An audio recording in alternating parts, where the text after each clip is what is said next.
So that gives us a nice place to get started now, and I'm going to run you through some of the concepts that we are using in the world of WBA. And then we're going to get very practical and actually fill in what it will look like if you are doing WBA within your particular department. So this is sort of an overview of the journey as the registrar is seeing it. So the registrar is going to go into under the new sort of adding WBA to the mix. Our registrar has got a training that's taking place over either 4 to 5 years. That's very much pre-subscribed at the moment. That's how long you're going to be in the hospital or in the university side of things. And during this time, this DP stands for data points. These are all possible work-based assessments and all kinds of other bits of information that this registrar is going to be collecting over this period of time. The CCC stands for Clinical Competency Committee. So at the end of each year, and quite often midway through the years, we're going to be looking at all these data points. And the goal that we're working towards is these EPAs. Remember, we talked about those activities. What do we expect them to be able to do by the time they get to the end? And so this journey is going to help us get to the point where we can trust them to do this. And the data points is going to help us figure out at which point they're becoming trustworthy. So this is just a very rough idea of the sort of the time journey. And this is the framework that sort of we are building the whole of WBA around. And you will see this this diagram. I'm pretty sure you've seen it before in various trainings and in various articles. So our EPA is our goal. That's where the registrar wants to get to. And so now in the process of creating competency-based medical education, creating this outcome-based medical education, the first thing we need to do is we need to identify our EPAs. Then we're going to do work-based assessment during that 4 years or 5 years to see how we're getting towards our EPAs. We're going to capture those in an e-portfolio, and we're going to use that to make decisions. And I'm now going to run quickly through the concepts of each of these 4 components. So let's just start off with EPA, and apologies for those of you that are complete experts on EPAs already. The EPA stands for Entrustable Professional Activity, and if you put the word entrustable into Word, it still gets a little red underline. It's a word that's literally been created in the world of postgraduate medical education. And this is a unit of work of what you are expected to do if you are responsible for a specific discipline. So if you are an obstetrician and gynecologist, what do we expect that specialist to be able to do? And actually, when you've written your EPAs for an entire discipline, you've actually written your job description. It's like, this is what we do. And the important word here, again, is trust. So it's not about we expect them to be able to do it at a certain level, this level of competency. You know, we need them to score at 50, 60, or 70%. It's basically using this thing as, I trust that this person can do all of these activities safely. So the idea is that patient safety is what is at the core of this. And what's lovely in terms of that trust is that it actually includes all of your soft skills as well. So when you say, I trust an obstetrician to be able to manage a patient, for example, with womb cancer, for example, then in that scenario, you also trust that they need to be able to break bad news, they need to be able to work with the family, they need to be able to work with a multidisciplinary team, etc. So that trust includes all of the qualities that is necessary to do a task safely.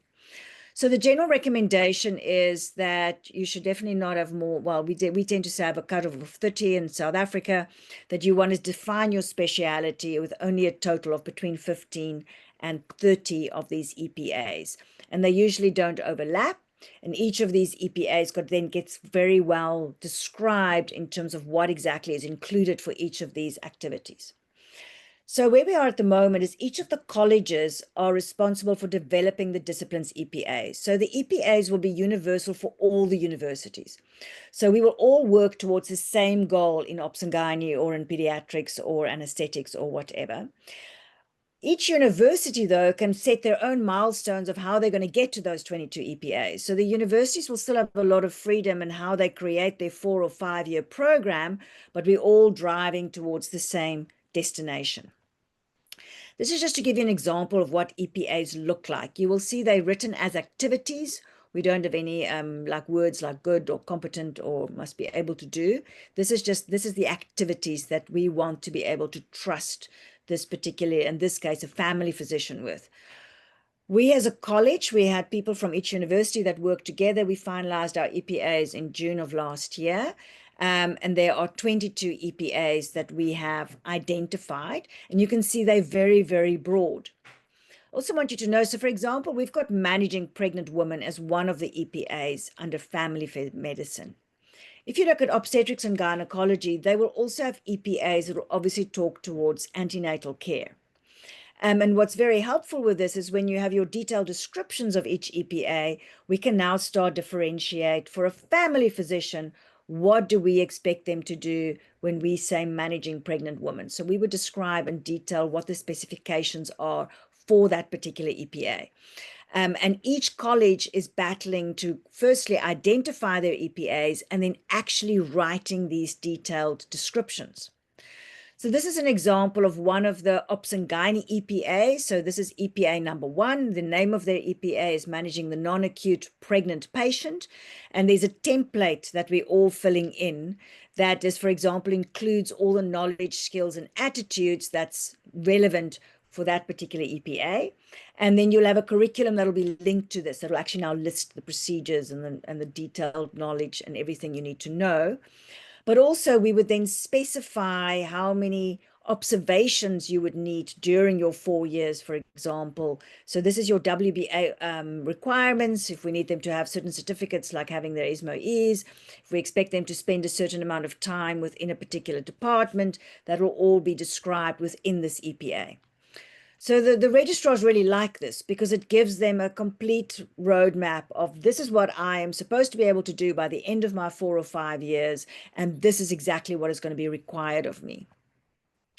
So this is now for interest. There's 2 pages of these, so don't stress if your college is not on here. So here we've got the colleges. Each of the 38 colleges are aware of the EPAs, but some colleges are much further down the line of developing their own EPAs. So for example, the anesthetists there, the family physicians, the neurologists, the ops and gynaes, we've all developed our EPAs and are starting to look at implementing them. And then you can see there are some that is in progress. So this report is actually from yesterday. They had a meeting on Wednesday to review how the colleges are doing. I know orthopedics is busy, but we're still waiting just to hear where exactly they are at. We have found that the surgical disciplines have been much more enthusiastic about this, because I think everybody in the surgical disciplines has been a little bit uncomfortable having mainly a written exam and maybe an OSCE at the end to decide whether somebody is actually competent across all of their surgical procedures. And WBA is much better from that point of view. And so for that reason, we do have found that our pediatricians, internal medicine, a lot of their knowledge can be tested through written exams.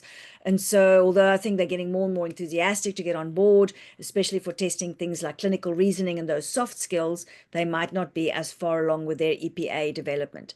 So here's that second page. You can see the psychiatrists, the hematologists, the radiology, so quite a lot of the pathology guys has already been working on their EPAs as well. Pediatric surgery, I know, is quite far along as well and is starting to look at that.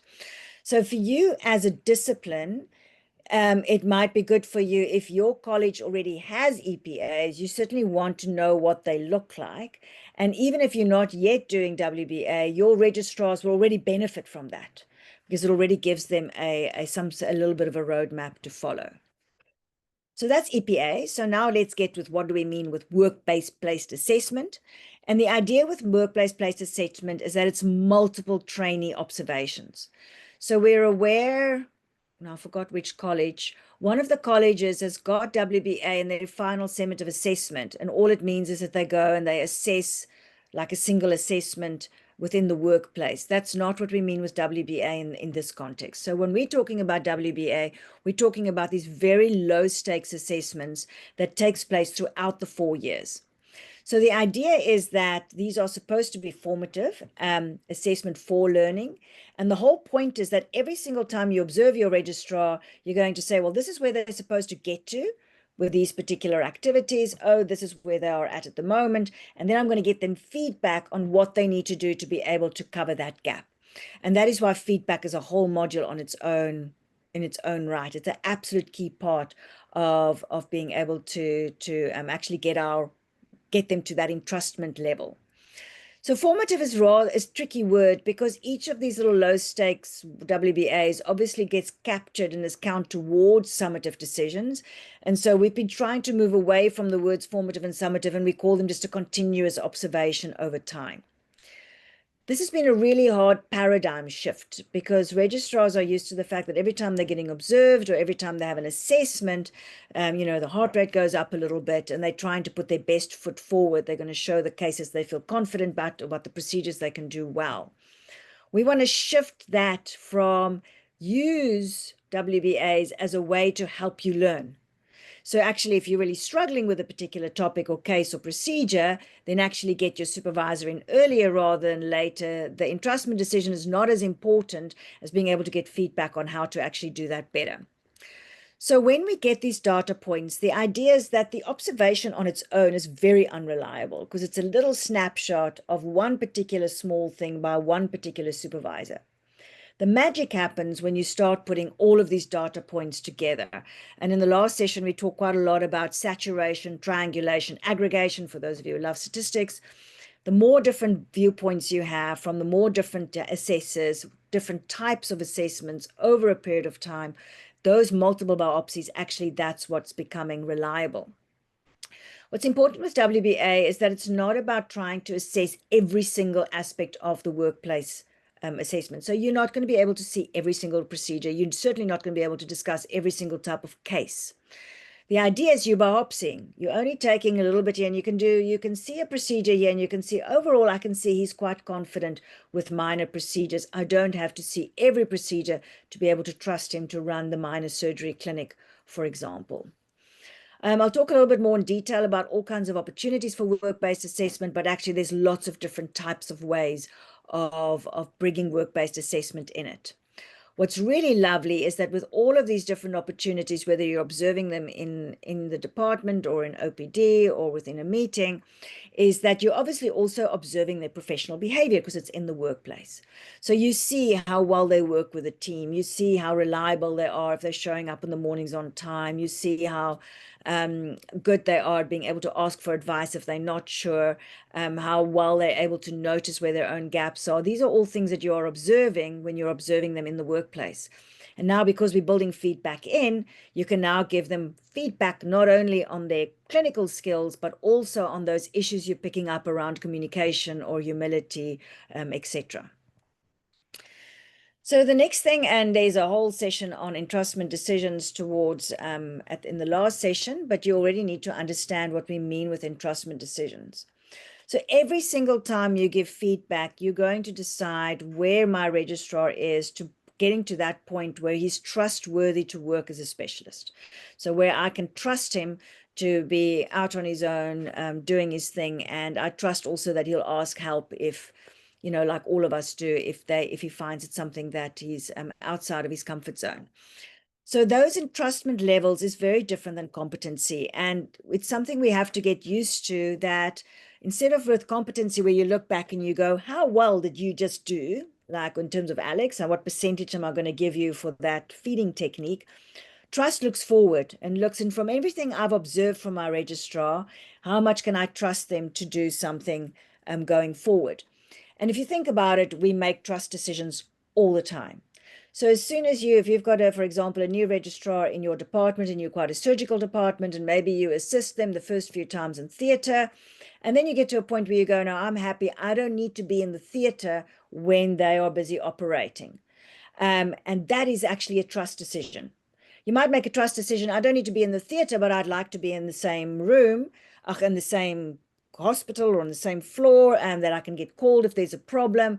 That's a certain level of trust that you have. Or you can go, no, I'm happy to go home. He can be on call. He can be in theater on his own on call, and I'm going to sleep quite peacefully at home. And that's already also a different level of trust. So this is the entrustment decisions. These are the latest ones. They've recently been updated. It's quite exciting, hot off the press. And as South Africa, we've actually been giving our own input in our own particular entrustment scale. So we've upgraded the international grading scale. And level 1 is should observe only. So you're looking at this registrar and you go, I don't want you to be touching or even conversing with this patient. And that might be relevant if you've got a registrar and you're doing a very complicated procedure where you don't, then you don't want them at that stage to be involved doing that procedure at all. You just want them at the moment to watch and observe. Level 2 is where you can go now. They're able to, I'm happy for them to do the procedure, but I want to be with them in the room. So that's particularly, for example, with surgery. I'm happy for them to do the surgery, but I must be assisting and be actively within the room. Or if it's in a consultation, I need to still be present when, for example, we're breaking bad news. For our registrars, most of them, for large parts of their training, is actually going to be on a level 3 level. And this is the big thing we've changed, and that we've created a level 3 on-site and a level 3 off-site. The level 3 on-site is quite often used in surgical disciplines, and you're going to decide which level 3 you want to allocate depending on what the situation, the clinical scenario is.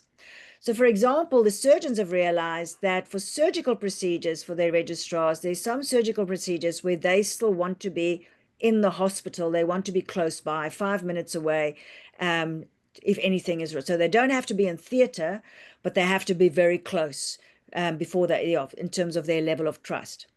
But we realized for us as family physicians, there's some of my registrars that I'm very happy for them to be off-site. They might be at their clinic and seeing patients in their clinic, but I'm still expecting them to be under indirect reactive supervision. So I don't yet think they're at specialist level, but they should be able to ring and call me by phone and to attend at any moment and as required. And the thing that makes a difference here is there are some patients where you don't need the supervisor in the room to be able to give you reactive or active supervision. So this is just these 2 new levels, which is very helpful. So in family medicine, we will often use the level 3 off-site level for our registrars. Most of my registrars, that's where I peg them. And then in surgical disciplines, you might quite often use also level 3 on site. They are 2 different types. They're not, the one level is not more advanced than the other level. They're just 2 different levels that's related to the kinds of supervision we need for that procedure. Level 4 is where we're aiming. So we want our registrars, by the time they get to write their final fellowship exam, to be at level 4 for all of their EPAs, which means we think they can act independently. Obviously, just like any specialist, they need to be able to reach a supervisor, but they can do that by a phone if needed. But we're happy for them to work independently. And at level 5, the trainee needs to provide, as now you actually might have a trainee that's an expert in that field, and they're actually able to teach that particular topic. So now, of course, we've got all of these different observations, and then we obviously need to be able to capture these different observations. And there are 2 things that becomes important. So very clear, you cannot do this on paper. So that was very clear from the moment we started looking at implementing WBA. There were people who were very passionately thinking about writing things down on pieces of paper, having little logbooks that people fill in. But actually, for this kind of information, we want to be able to capture vast amounts of these data points quite easily, but we also want to easily be able to triangulate them and be able to link them to different EPAs. So we need a tool that can capture each of those WBAs. And we've made them as simple as possible. So in the world of family medicine, we got very excited, and we've got a very nice e-portfolio, and we've got 14 different WBA tools. The surgical guys are much more practical. So ops and gynae and anesthetics, they've all devised the single tool. And that's where we're going to go. So eventually, when all the colleges have got to the point where we're starting to do WBA, the colleges in SACOMT will look at how they procure one system that can be used by everybody and obviously adapted for the different disciplines. And on each of these tools, and we're going to do one in a moment, you're going to write an entrustment decision for whatever it is that you've observed. You're going to write what went well, what can be done better, and you're going to give and have an action plan. So you can see actually all you're doing is you're doing a mini assessment, And then most of what's happening is feedback, and you're going to be capturing that feedback. And we've made the tool is literally getting simpler and simpler as we go along. The ePortfolio will then collect all of these data points and create this record of learning. And that creates a lovely dashboard. So in the Scorion as well, the registrars will then have this dashboard that they're going to be able to look at themselves to see for each of my 22 EPAs, how many different WBAs do I have? What kind of levels have I been scoring on those WBAs? Do I have learning plans? Do I have reflections? There's lots of different data points that one can put on there. And then for we as clinical supervisors, we now have a dashboard we can look at every 6 months to see, well, is my registrar on track towards this final clinical competency decision? So the last part of the puzzle, and that we'll talk a lot about in module 4, is then how to make these final decisions. Now we've got these millions of data points and all of this information. And these are what they call clinical competency committees. I know there's been debates about the name, but I'm afraid that's the name that's going to stick. And there are 2 levels. So the one is the local clinical competency committee. Every single discipline at each university will have one. So for example, at here in East London, in WUSU, family medicine has got a clinical competency committee that's made up of representation from Umtata, East London, and Gqeberha. And then Ops and Gynae's already got a clinical competency committee as well, and I think anesthetics will soon be moving towards one. And these clinical competency committees will meet every 6 months and look at all of their registrars' portfolios to see how are they doing in terms of the progress towards their EPAs. Then there will also be a national clinical competency committee for each discipline. So we've got a national family medicine clinical competency committee, and there will be a national one for Ops and Gynae, for pediatrics, for anesthetics, etc., etc. The National Clinical Competency Committee's main role is going to be the final sign-off before the registrar goes and does their final fellowship exam. So at the moment, before a registrar can go and write, usually the HOD of the department will just sign the form to say, no, we are happy. And this is going to replace that HOD signature. So the local clinical competency committee, which will include the HOD usually, they will make their final decision at the end of the 4 or 5 years that they think the registrar is ready. And then that decision will then go to the National Clinical Competency Committee for moderation and ratification. It also means that we have an external, if there's an issue between the registrar, say this local clinical competency committee says, no, we don't think you're ready, the registrar can also use the National Clinical Competency Committee as like an external assistance. And if the local clinical competency committee is getting stuck with the registrar anywhere during the 4 or 5 years, they can also involve this National Clinical Competency Committee.